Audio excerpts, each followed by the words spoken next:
We all have trips we dream of, and for me, flying into the largest airplane event in the world, Oshkosh AirVenture, is up near the top of that list.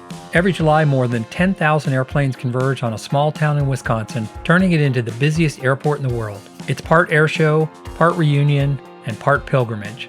For me, the ultimate way to experience it is to fly there yourself and camp under the wing, fully immersing yourself into this aviation mecca experience.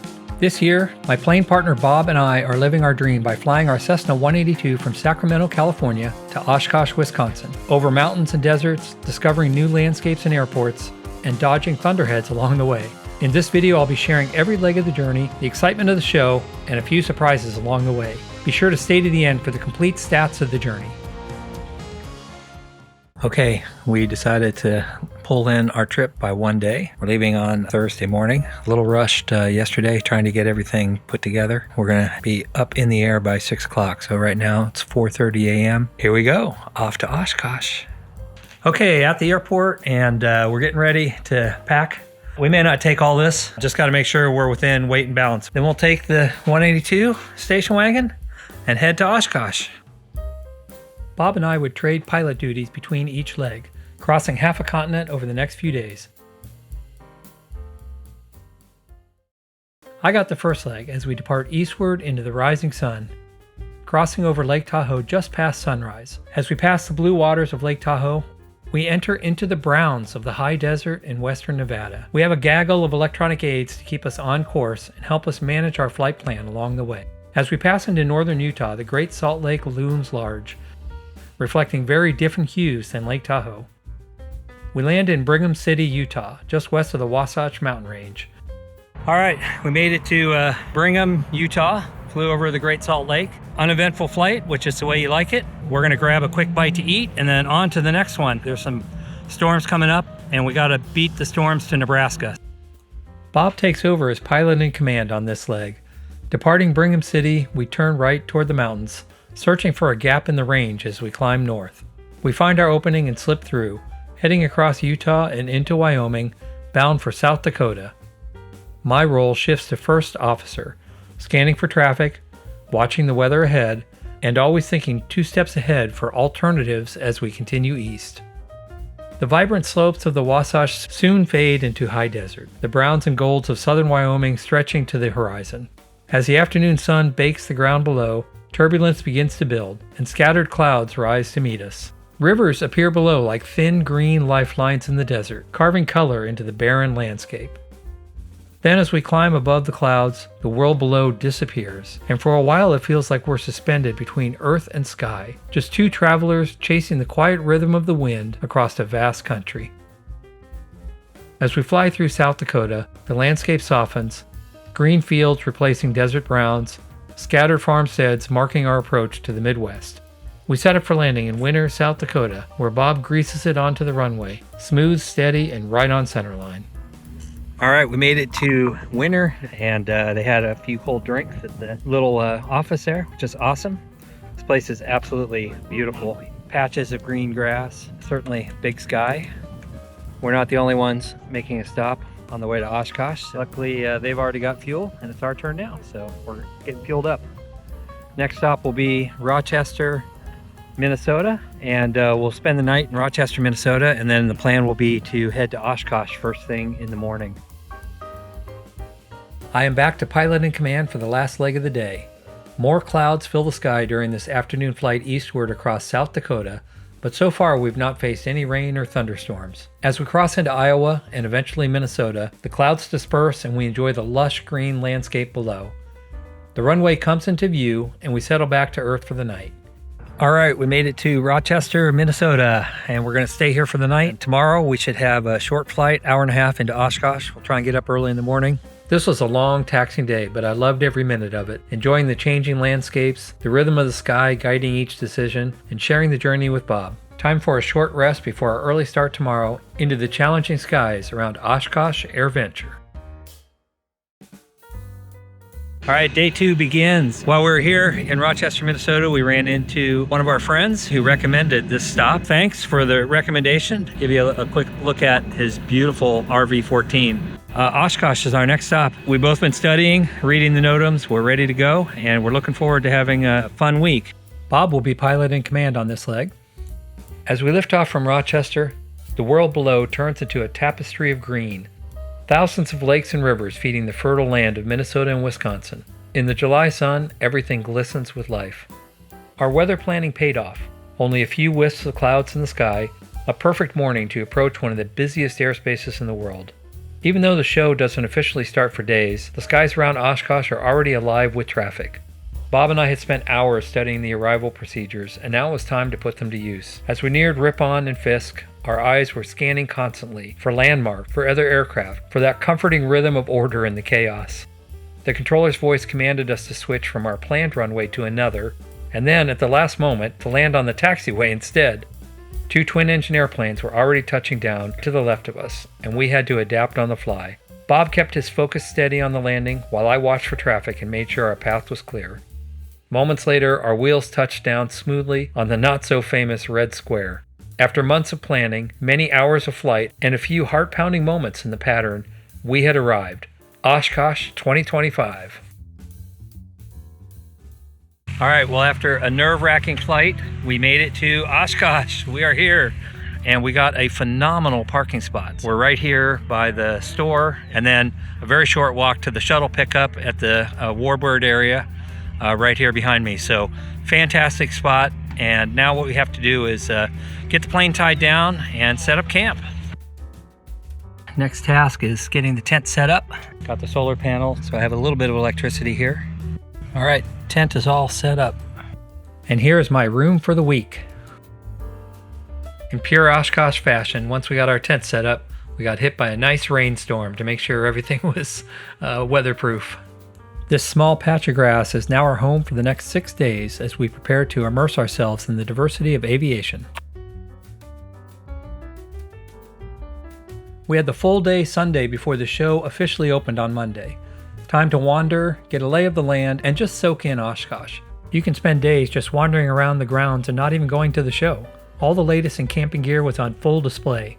If you wander to the runway, you can enjoy a pilot's favorite pastime, critiquing the landings of others. You could spend the whole day just sitting there and watching the endless parade of aircraft, but there was a lot more to see. We decided to walk over to the EAA Museum and step back through experimental aviation history. The museum alone is worth the trip, from the early pioneers of flight to the home-built revolution that defines Oshkosh today.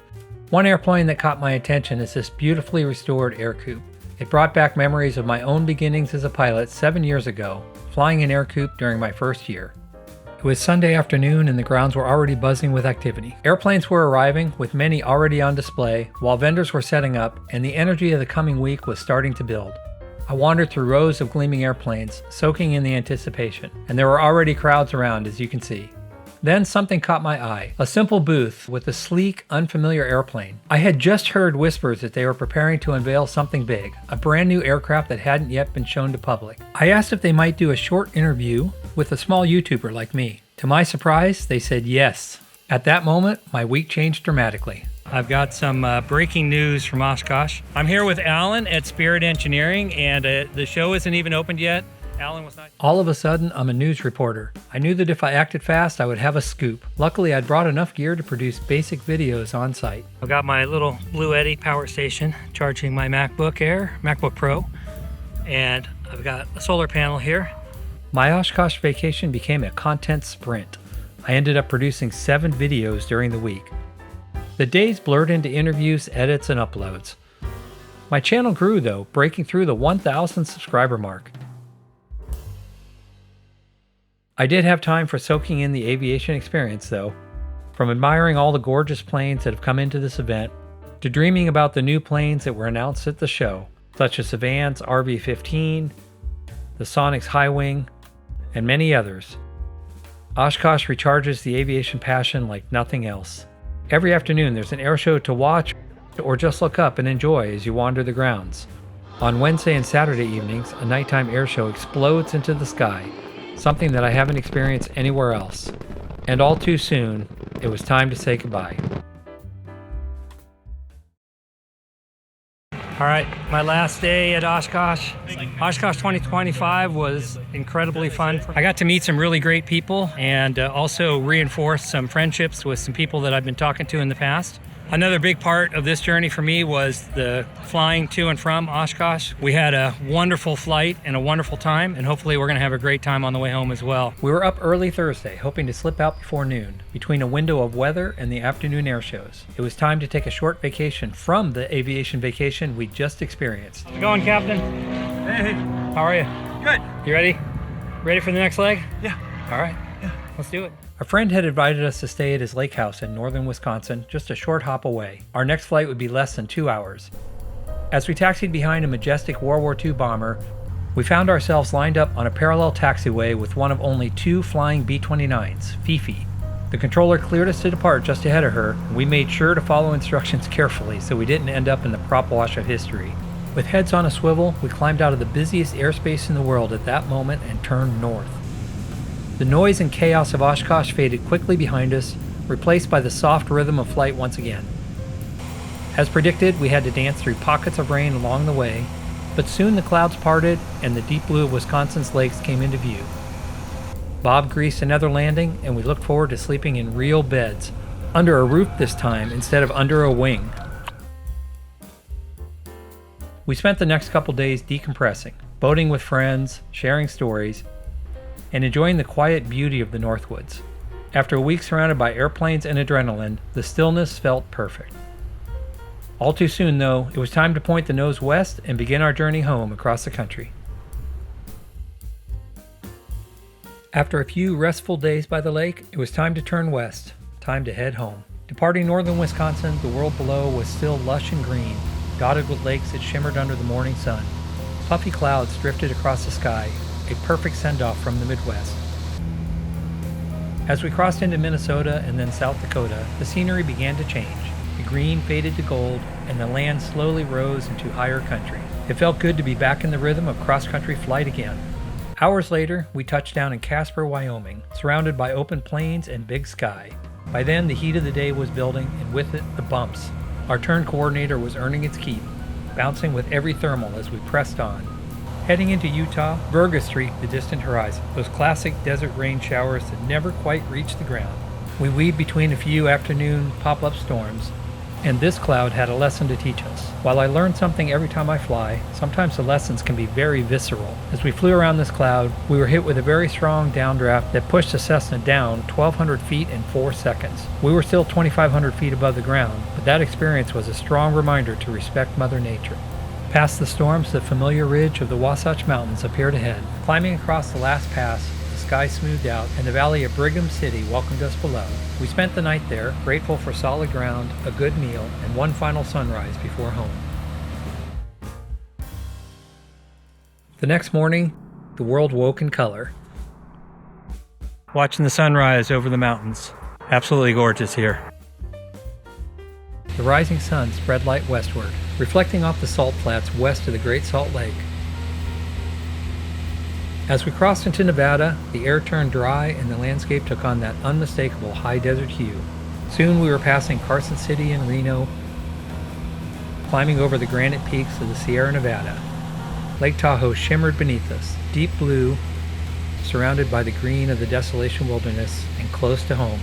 Just beyond, the ridges gave way to the wide valley that holds Placerville, our home field. Descending over the foothills, we touched down on familiar pavement, standing once again atop the plateau that had seen us off just a week earlier.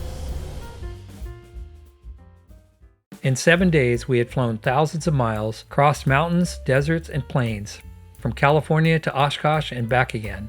For all the planning, all the weather, and all the miles, what made this trip special wasn't just the flying, it was the people, the places, and the stories that filled our journey between the runways. Bob and I started with a dream, to fly to Oshkosh and camp under the wing. We ended this adventure with a lifetime of memories and a yearning to do it again. Here are some statistics of our journey. We spent a total of almost 30 hours flying, crossing 3,115 nautical miles over 8 days. We averaged 124 knots, which is 143 miles an hour. We had a general headwind on our way east and a tailwind on our way back, giving us a 25-mile-an-hour push on our trip out to Wisconsin. It was an epic journey. You can check out all of my Oshkosh videos in the playlist shown here. Be sure to subscribe to my channel and click the bell so you can be notified when I post my future videos. Thanks for coming along on another Silva adventure.